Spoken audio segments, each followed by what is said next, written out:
स्वागत है आपका आपके अपने चैनल देसी खबरों में। सीरियल ये रिश्ता कहलाता है में अब अबीरा को एहसास हो चुका है कि वो कितनी बड़ी गलती कर रही है। उसने केस को जीतने के लिए अरमान का भरोसा तोड़ दिया और अब विद्या ने वो समझाया कि अबीरा जो तू कर रही है बहुत ज़्यादा गलत कर रही है। तुझे केस लड़ना है या मत लड़, वो तेरी मर्जी है, पर लेकिन इंसाफ देने के चक्कर में अपना घर परिवार मत उजाड़ ले।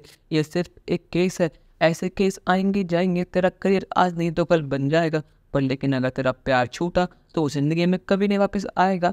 और यहाँ पर अबीरा को एहसास होता है कि वो अपने साथ साथ बीनानो के संग कितना गलत कर रही है। बीनानो उसको अपनी बेटी मानते हैं, पर लेकिन आज मुसीबत के समय वो उनके अगेंस्ट खड़ी है। और अब यहाँ पर अबीरा अपने सारी गति सुधारने वाली है। जी हाँ, जब अगली सुबह जज के सामने कार की रिपोर्ट आती है, जिस रिपोर्ट की मदद से अब उन्हें सजा होने वाली है, पर लेकिन यहाँ पर जज साहब जैसे रिपोर्ट खोलने वाले होते हैं, यहाँ पर अबीरा को रोक लेती है। वो कहते हैं कि जज साहब हम ये केस वापस लेते हैं। और सुनने के बाद तो अरमान और रूही बहुत शौक हो जाते हैं। उनको यकीन नहीं होता कि अबीरा ने अपने कदम पीछे ले लिए। अरमान को यकीन नहीं होता कि ये वही अबीरा है जो कल तक कोर्ट में इस केस को जीतने के लिए अपनी जान की बाजी लगा रही थी। केस को जीतने के लिए उसने मुझे भी धोखा दे दिया, पर लेकिन अब वह केस खुद वापस ले रही है। यहाँ अबीरा कहती है कि जज साहब मेरे क्लाइंट इस बात पर एग्री कर गए हैं कि वो out of the court settlement कर लेंगे और जो भी बात होगी हम लोग बाहर संभाल लेंगे। और जैसा कि मिस्टर अरमान ने कहा कि रूही एक अच्छे घर की लड़की है, तो मेरे क्लाइंट को लगा कि हम जो कर रहे हैं बहुत ज़्यादा गलत कर रहे हैं, तो इसीलिए हम केस वापस लेते हैं। और यहाँ पर जज साहब रूही को आयत बरी कर देते हैं। यहाँ पर जैसे ही सब लोग बाहर निकलते हैं, यहाँ पर अबीरा लगाती है गले रूही को और वो कहती है कि रूही मुझे माफ़ कर देना, मैं तुम्हारे संग बहुत ज़्यादा गलत करा, मुझे तुम्हारे अगेंस्ट नहीं खड़ा होना चाहिए था। आखिरकार तुम मेरा परिवार हो। एक समय था कि तुमने मुझे अपनी छोटी बहन माना था, तो उसी बात को याद करके मैंने अपना गुस्सा थूक दिया और अब हम दोनों अपने रिश्ते की शुरुआत करते हैं। और ये देखकर अरमान तो बहुत ज़्यादा खुश है कि अबीरा ने फाइनली एक सही फैसला लिया है। लेकिन यहाँ पर मनीष जी को बहुत ज़्यादा गुस्सा आ रहा है। यहाँ मनीष अबीरा और रूही को अलग करता है और कहता है कि अबीरा मेरे से दूर रह, अपनी परछाई भी मेरी बेटी मत डाल, क्योंकि तू बहुत बदतमीज लड़की है, तुझे अपने रिश्तों का मान सम्मान है ही नहीं, तो जिससे पैसा और करियर प्यारा है।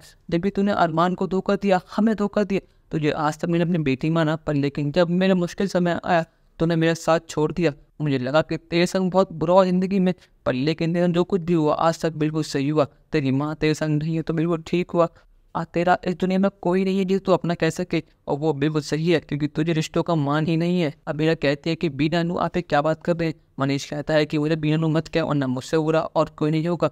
यहाँ स्वर्णा कहती है कि बिल्कुल ठीक काम मनीष जी ने, अगर अबीरा तुम्हारे आसपास भी आई या तूने हमारी रूही से बात करने की कोशिश भी करी तो हमसे बुरा और कोई नहीं होगा। यहाँ अरमान कहता है कि आप लोग पागल हो गए क्या, आज सिर्फ अबीरा की वजह से आपकी रूही को जेल नहीं हुई, वरना आपकी रूही जेल के अंदर होती। अरमान कहता है कि वाह अरमान वाह, इस अबीरा की वजह से ही हमारी बेटी जेल जाती और इसकी वजह से हमारी बेटी बच गई, और सबका जिम्मेदार सिर्फ तुम दोनों मियाँ बीवी हो। फिर तुमने अबीरा को तो जितवाने के लिए सारे हिंट दिए थे, जिसकी वजह से हम एक केस हारने वाले थे। वो तो फिर अबीरा ने हम पर दया खा ली, हम पे रहम खा लिया और हमें छोड़ दिया। इसने हमारे ऊपर एक एहसान करा है। इसको लग रहा है कि हम बहुत ज़्यादा गरीब हैं, इसी की वजह से इसने हमें ये भेज दिया, पर लेकिन मैं इसको सारे पैसे डबल दूंगा। और यहाँ पर मनीष सबके सामने एक पैसे की गड्डी अबीरा को फेंक के मारता है और वो कहता है कि लो ये पैसे अपने फ्रेंड को दे देना और अपना इलाज करवा लेना, और जो पैसे बचे हैं अबीरा उससे थोड़ा सा मान सम्मान कर देना कि तुम्हें उसकी जरूरत पड़ने वाली है। इतना कहने के बाद यहाँ पर मनीष जी अपनी बेटी रूही को वहाँ से लेकर चले जाते हैं, पर लेकिन अबीरा ने अपना केस वापस लेकर सही करा गलत। अपनी राय हमें कॉमेंट में ज़रूर बताइएगा और चैनल को अब तक नहीं कर सब्सक्राइब तो कर लीजिए। धन्यवाद।